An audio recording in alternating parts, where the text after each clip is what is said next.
The Introduction to Counselling course. So what is it? It's a short 10-week basic foundation counselling course running on Tuesday evenings, starting on the 29th of September from 7 p.m. to 9:30 p.m. Who is it for? Well, it's open to anyone and everyone, really, not just those pursuing a career in counselling. This course also benefits for those that are responsible for other people, managers, supervisors, teachers, carers, in fact, anyone in the healthcare, any healthcare professionals, parents, and those in the church pastoral care environment. So the skills you will learn in this course are so transferable. You can apply them in your home life, your work life, in your social life. So what I'm saying everywhere, really. It's an opportunity and an insight to see what it is like to train to be a counsellor, and of course to experience studying at Spurgeon's College. So what will I learn on this Intro to Counselling course? First of all, what is counselling? You'll learn about the role of the counsellor, the overall aim of counselling. We use Egan's model of helping to demonstrate the different stages of counselling. The beginning, so that's part where we do the exploration. The middles, where we find new meaning, and the endings, if there's any action to take from the counselling session. I suppose the most important thing we learn in the first few weeks is how to listen. Stephen Conway said, seek first to understand and then to be understood. To understand, we need to know how to listen.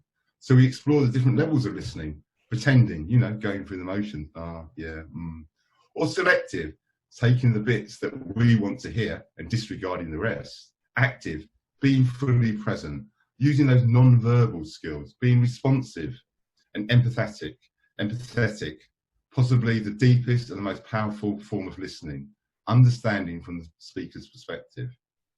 We explore the difference between sympathy and empathy. One is feeling for and the other one is feeling with. So we expand that much further. We look at the different approaches. So we look at psychodynamic model, our experiences from the past. So we maybe look at a bit of Freud. Person-centered, so we look at the here and now. Relationship counselling, so we explore Rogers. CBT, the government's therapy of choice. Evidence results, that's Ellis. And we also look at Christian counselling, the CWR model that's taught at Waverley, Selwyn Hughes. So moving on from that, the second half, we look at some of the reasons why clients may seek counselling. So some really crunchy things we look at. Depression. What is depression? What are the causes of depression? What are the signs and symptoms of depression? The effect it has on the individual, and how counselling works with depressed clients. We look at relationships, the different types of relationships that there are within couples. Healthy relationships, dependent relationships, codependent ones, enmeshed and hostile. We also look at childhood relationships with parents. Another thing we look at is addictions. That's a huge one, isn't it? The power and control they have over people, the different levels and different types of addictions, and the cycle of change that can help people start that process of recovery. We look at bereavement and loss. And loss is not just about death, but loss is far more encompassing than that. It's about leaving and being left. It's about separation, change, letting go and moving on. Learning how to survive this. This in itself is a challenge. And finally, we look at endings, the importance of how we handle them, how we acknowledge and reflect on what has happened. So that's the main themes that we cover. So what's the structure of the evening? We have a group check-in. The tutor, myself, talks on the key theme. Then there's some skills work to practice what we've just learned in pairs and triads. Then we have small and large group discussions on the topic of the night. And then we check out how we feel.